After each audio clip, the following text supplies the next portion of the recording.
Welcome guys to the options trading strategy tutorial series. In this series, we will discuss the different ways you can combine options for different trading styles to have different objectives and how the complex world of options can be modified to meet your requirements. So far, what you guys have been doing is simply buying calls or puts. But the options world goes a lot deeper than that. And we will learn about it all through this series.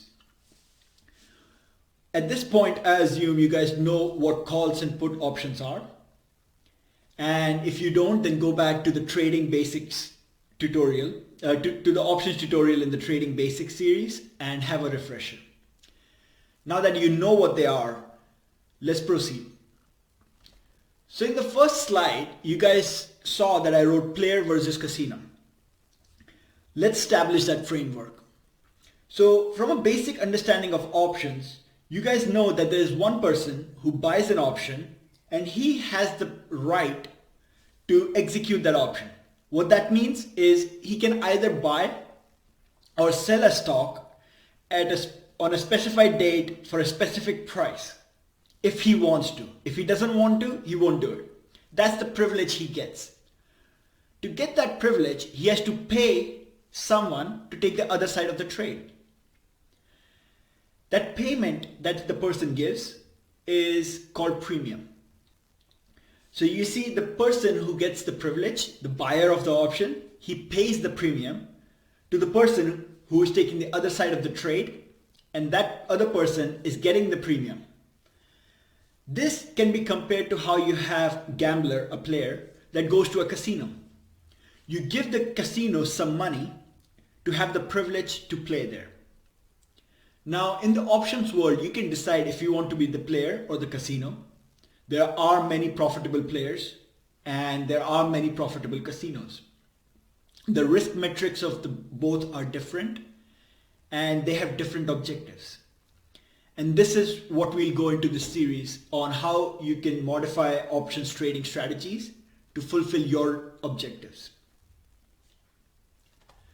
So we'll begin with just a simple basic long and short options calls.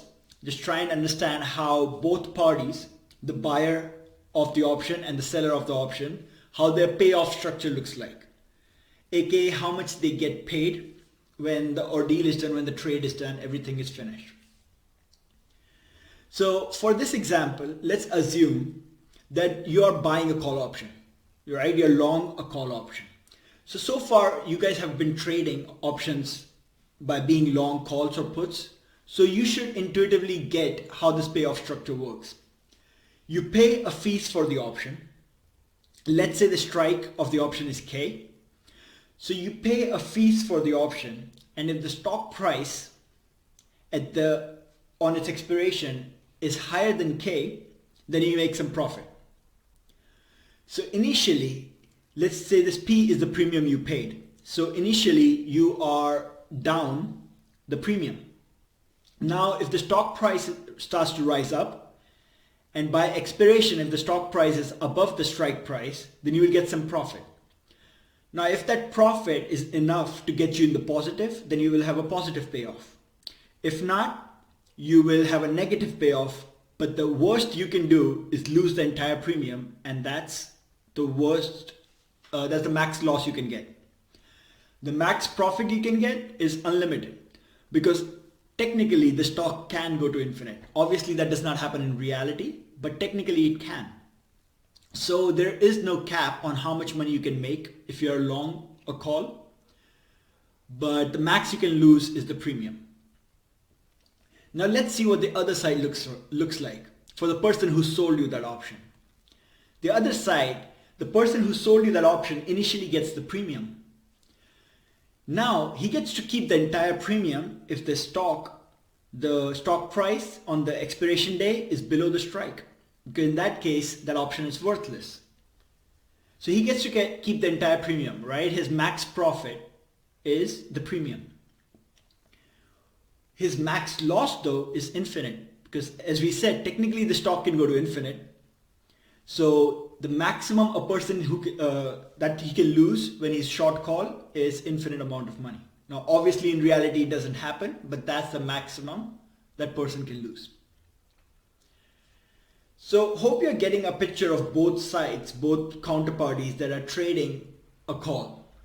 So if you are the person buying the call, there's someone else taking the other side of the trade.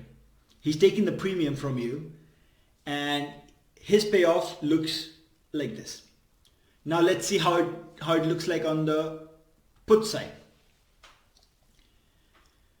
If you're long put, right, if you bought a put on a stock, then initially again, you will be giving out some premium, right? And then what you want on the expiration date is the stock price to be less than your strike price.